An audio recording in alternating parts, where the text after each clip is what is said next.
శివరాత్రి.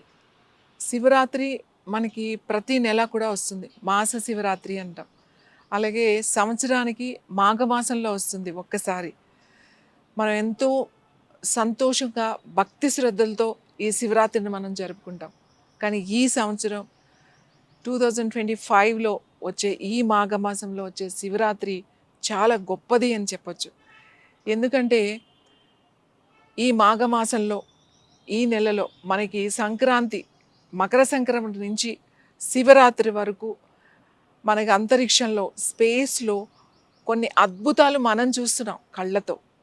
ఎప్పుడో ఒక 144 సంవత్సరాల ముందు ఇలాంటివి అంతరిక్షంలో, ఇలాంటి స్పేస్‌లో మనకి జరిగే మొన్నటి వరకు మనం చూసాం. జూపిటర్ చూసాం, నెప్ట్యూన్ చూసాం మనం. అలాగే ఇప్పుడు 24వ తారీఖున కూడా ఆకాశంలో మనకి ఈ 9 గ్రహాల్ని మనం చూడొచ్చు, కంటితో చూడొచ్చు, టెలిస్కోప్ అవసరం లేకుండా. సో ఇలా వచ్చినప్పుడు ఎందుకు ఇంత గొప్పమైంది, ఇంత అద్భుతమైనది అని ఎందుకు చెప్తాము అనంటే, ఈ మనకి ఒక ఎనర్జీ ఉంది, విశ్వంలో ఒక ఎనర్జీ ఉంది, అది విశ్వ శక్తి అని అంటాం. అలాగే మన శరీరంలో కూడా ఎనర్జీ ఉంది, ఇది కూడా ఇండివిజువల్ ఎనర్జీ అని చెప్తాం. విశ్వంలో ఉండే ఎనర్జీ, సూర్యుడు రోజు మనకి తూర్పుడు ఉదయిస్తాడు. సూర్యుడు అలా ఉదయించడానికి ఆయనకి కావాల్సిన శక్తి విశ్వంలోంచే తీసుకుంటున్నాడు. గ్రహాలన్నీ, భూమి తన చుట్టూ తాను తిరుగుతూ మొత్తం అంతా సూర్యుడి చుట్టూ తిరగడానికి కావాల్సిన ఎనర్జీ కూడా విశ్వంలోంచే వస్తుంది. ఈ సృష్టిలో జీవరాశులన్నిటికీ కూడా విశ్వం నుంచే వస్తుంది. అలాగే మనకి కూడా విశ్వం నుంచే వస్తుంది. ఈ నేచర్లో, విశ్వంలో ఉన్న ఎనర్జీ పెద్ద ఎనర్జీ అయితే, మన లోపల ఉన్న చిన్న ఎనర్జీ, అణువంత ఎనర్జీ మన శరీరంలో ఉంటుంది. ఎప్పుడు కూడా విశ్వంలో ప్రకృతి నుంచి మనకి ఆ ఎనర్జీస్ ఇస్తూనే ఉంటుంది, మనం తీసుకుంటూనే ఉంటాం. కానీ కొన్ని ప్రత్యేక సమయాల్లో, ప్రత్యేక రోజుల్లో, మనం ప్రత్యేక పద్ధతుల్లో కొన్ని గనక మనం పాటిస్తూ మనం చేసుకున్నట్టయితే ఇంకా మనం ఆ శక్తిని మనం దాన్ని చూడొచ్చు, అనుభవించవచ్చు. శివ అంటే ఎందుకు మనకి శివరాత్రి? శివ అనగానే మనకు గుర్తొచ్చేది ఆయన శ్మశానంలో కూర్చుని ఆయన తపస్సు చేసుకుంటూ పులి చర్మం కట్టుకుని మెడలో నాగపాముని వేసుకుని ఆ శివుడే మనకు గుర్తొస్తాడు. ఇక్కడ శివ అంటే ఏంటి అంటే, అది ఒక అద్భుతమైన ఒక శక్తి, ఒక ఎనర్జీ. ఈ ఎనర్జీని మనం ఎప్పుడు ఎక్కువ పొందగలుగుతాం, ఎలా మనం చూడగలుగుతాం? చూడాలి అని అంటే ఈ 2 కళ్ళు మనం ముయ్యాలి. ఈ 2 కళ్ళతో ఏదైతే చూస్తున్నామో, ఇలా ఈ 2 కళ్ళతో మనం భగవంతుడిని చూడలేం. భగవంతుడిని మనం చూడలేము, అనుభవించలేము. మనం చూడాలి అని అంటే ఈ 2 కళ్ళు మూయాలి. ఈ 2 కళ్ళు మూసి ఈ 3వ నేత్రంతో మనం చూడగలగాలి. ఎప్పుడైతే ఈ 2 కళ్ళు మూసామో అప్పుడు మీకు 3వ నేత్రం అంటే ఆజ్ఞాచక్రం దగ్గర ఉన్న కన్నుతో మనం చూడాలి. ఎక్కడ ఉన్నాడు శివుడు అంటే, నీ లోపలే ఉన్నాడు శివుడు. మరి శివ అంటే ఎవరు? శివ అంటే శ్వాస రూపంలో ఉన్నాడా, లేకపోతే మన అవయవాల రూపంలో ఉన్నాడా, లేకపోతే మన శరీరంలాగా ఉన్నాడా, లేకపోతే మన శ్వాసలో ఉన్నాడా, మన ఎక్కడ ఉన్నాడు? చక్రాల్లో ఉన్నాడా, సహస్రాహార చక్రాల్లో ఉన్నాడా? అంటే ఎలా చూడగలుగుతాం శివ అంటే? ఇది నేను ఆయన ఏం చెప్తాడు? నేను నిరాకారుణ్ణి, నేను నీ శ్వాసను కాదు, నీ శరీరాన్ని కాదు, నేను ఏమీ కాను, మరి ఎవరు అంటే నేనే శివ అని అంటాడు. అది శివతత్వం. అది మనం అర్థం చేసుకోవాలి. ఈ ఎనర్జీ మనకి ఎప్పుడు చక్కగా అలా శివరాత్రి రోజున, మీరు ఇప్పుడు మాఘమాసంలో వచ్చే ఈ 26వ తారీఖు జరిగే అద్భుతమైన రోజు శివరాత్రి. మనకి 144 సంవత్సరాల తర్వాత మళ్ళీ మనకి ఇలాంటి శివరాత్రిని మనం చూస్తున్నాం. మీరు ఏమి చేయాల్సిన అవసరం లేదు. కొంచెము తక్కువ తినండి, కాస్త కడుపుని ఖాళీగా ఉంచండి, కళ్ళు మూసుకొని మౌనంగా ఉండండి. మీ పెదవులు మౌనమే కాదు, మీ మనసును కూడా మౌనంగా ఉంచుకోవాలి. చాలామంది మేము మౌనంగా ఉన్నామండి అని అంటారు, కానీ మీ మనస్సుని మౌనంగా ఉంచడం చాలా కష్టమైన పని. కానీ మీ మనస్సును కూడా మౌనంగా ఉంచగలగాలి. దానికి కొంచెం సాధన చేయాలి. కొంచెం టైం అలా కళ్ళు మూసుకొని కూర్చోవడానికి సాధన చేయండి. మీరు 6 రోజులు చేస్తారా, 7 రోజులు చేస్తారా, 3 రోజులు చేస్తారా అనేది మీ ఇష్టం. లేదా ఒక్కరోజే చేస్తానా అనేది తప్పకుండా చేయాలి. ఉపవాసం ఉండాలి. ఉపవాసం ఉన్నప్పుడు మన బాడీ అంతా కూడా క్లెన్స్ అవి మనకి శరీరం అంతా యాక్టివ్ అయ్యి డైజెస్టివ్ సిస్టమ్ రెస్ట్లో ఉంటుంది కాబట్టి దానికి ఎటువంటి పని లేదు కాబట్టి మనం యాక్టివ్గా ఉంటాం. మోర్ ఎనర్జీ అనేది పైకి సహస్రాహార చక్రాకి మనకి పైకి వెళ్ళి అది యాక్టివ్నెస్ అనేది అవుతుంది. ఎప్పుడైతే మీ స్పైన్ని స్ట్రెయిట్గా కనుక కూర్చోగలిగారో, ఎప్పుడైతే మీ వెన్నెముకని నిటారుగా ఉంచారో అప్పుడు మీ ఎనర్జీ అనేది కింద నుంచి ఊర్ధ్వముఖంగా పైకి వెళ్తుంది. మన ఎనర్జీ అనేది ఎక్కడ ఉంటుంది అంటే ఎప్పుడు కిందకి వెళ్తూనే ఉంటుంది. అంటే అధోముఖంగా మనకి గ్రావిటీ ఫోర్స్ వలన మనకి కిందకి వెళ్తూనే ఉంటుంది. ఈ గ్రావిటీ ఫోర్స్ ఇది న్యాచురల్గా జరుగుతూ ఉంటుంది. శ్వాస తీసుకుంటాం, శ్వాస వదులుతూ ఉంటాం.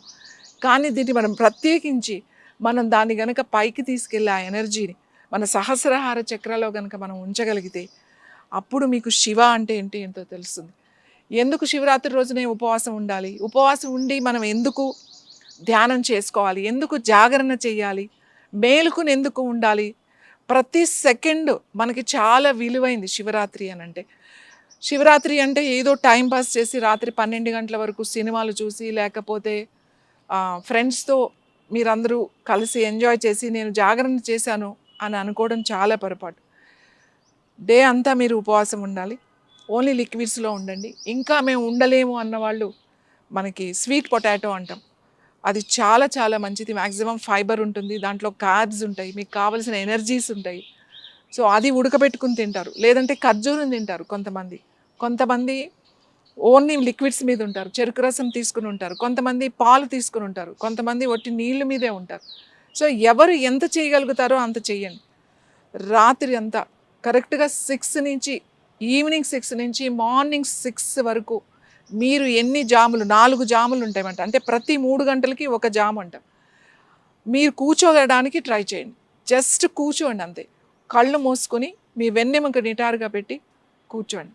మీకు ఏమి పెద్ద పెద్ద మంత్రాలు, పూజలు, అభిషేకాలు మీకు ఏమీ రాకపోవచ్చు, ఏం పర్వాలేదు. Just you SIT and close your eyes and focus అంతే. అలా కూర్చోండి నిశ్శబ్దంగా.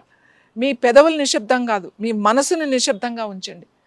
మీరు మనసును నిశ్శబ్దంగా చేసుకుని కూర్చోగలిగితే శివ అంటే ఏమిటి అనేది అర్థమవుతుంది, శివతత్వం అంటే ఏంటి అర్థమవుతుంది. అసలు భగవంతుడు ఎక్కడున్నాడు, మన లోపల ఉన్నాడు. ఆ లోపలని మనం ఎలా చూడగలుగుతాం? ఎప్పుడు ఈ 2 కళ్ళు మూసినప్పుడే 3వ కన్ను అనేది పనిచేస్తూ ఉంటుంది. అంతర్ముఖంగా అని చెప్తామన్నమాట. ఈ 3వ కన్ను ఎప్పుడు పనిచేస్తుంది? 2 కళ్ళు మూసుకోవాలి, మీ పెదాలు మూసి ఉంచాలి, నిశ్శబ్దంగా ఉండాలి, కళ్ళు మూసుకుని ఉండాలి. అప్పుడు మీ త్రినేత్రం కూడా అంటాం, 3వ నేత్రం పనిచేయడం మొదలవుతుంది. ఈ 3వ నేత్రం అంటే ఏంటి అంటే this is the pineal gland. ఇది గుర్తుపెట్టుకోండి. మనకి పీనియల్ గ్లాండ్ ఎక్కడ ఉంటుంది అని అంటే ఆజ్ఞా చక్ర అని చెప్తాం కదా, దానికి ఉంటుంది. పీనియల్ గ్లాండ్ ఎంత ఉంటుంది అనుకుంటున్నారు? ఒక చిన్న గింజలాగా ఉంటుంది, ఒక ఒడ్డు గింజ అంటాం కదా, అంతే ఉంటుంది. దానికి మీ పాస్ట్ తెలుసు, మీ ఫ్యూచర్ తెలుసు, దానికి గత జన్మ తెలుసు, వచ్చేది కూడా తెలుసు. దానికి అంత పవర్ ఉంటుంది. ఇది యాక్టివేట్ చేసుకోవాలి అని అంటే మనం ఈ 2 కళ్ళు మూసి కూర్చోవాలి. అప్పుడు మీకు పీనియల్ గ్లాండ్ యాక్టివేట్ అవుతుంది, పిట్యూటరీ గ్లాండ్ యాక్టివేట్ అవుతుంది, మీ మెడుల్లా అబ్లాంగేటా యాక్టివేట్ అవుతుంది, మీ బ్రెయిన్ స్టెమ్ యాక్టివేట్ అవుతుంది, మీ హైపోథాలమస్ యాక్టివేట్ అవుతుంది, 4th ventricle and 3rd ventricle కూడా యాక్టివేట్ అవుతాయి. ఇవి యాక్టివేట్ అయినప్పుడు మీకు అప్పుడు మీరు భగవంతుడు అంటే ఏమిటి, భగవంతుడు ఎలా ఉంటాడు అది మీరు అనుభవించగలుగుతారు.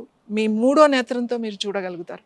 అంత అద్భుతమైన అవకాశం మనకి ఇప్పుడు వచ్చే రాబోయే శివరాత్రి రోజున. పెద్దగా ప్రయత్నాలు ఏమీ చేయకండి, సింపుల్గా కూర్చోండి. తినకుండా ఉంటే మంచిది, లిక్విడ్స్ మీద ఉపవాసం ఉంటే మంచిది. ఉండలేని అనుకున్న వాళ్ళు అట్లీస్ట్ చాలా తక్కువ తినండి, పొట్టని ఖాళీగా ఉంచుకోండి. ఈ రాత్రి అంతా ఎక్కువసేపు కూర్చోలేకపోవచ్చు, 5 నిమిషాలు కూర్చున్న తర్వాత మీ మనసు కూర్చోలేకపోవచ్చు, జస్ట్ కదలండి, మంత్రం చదువుకోండి, లేదా మంత్రం వినండి. ఓం నమ శివాయ, ఓంకారం ఏదైనా కూడా శివుడికి సంబంధించింది మీరు చేసుకోండి.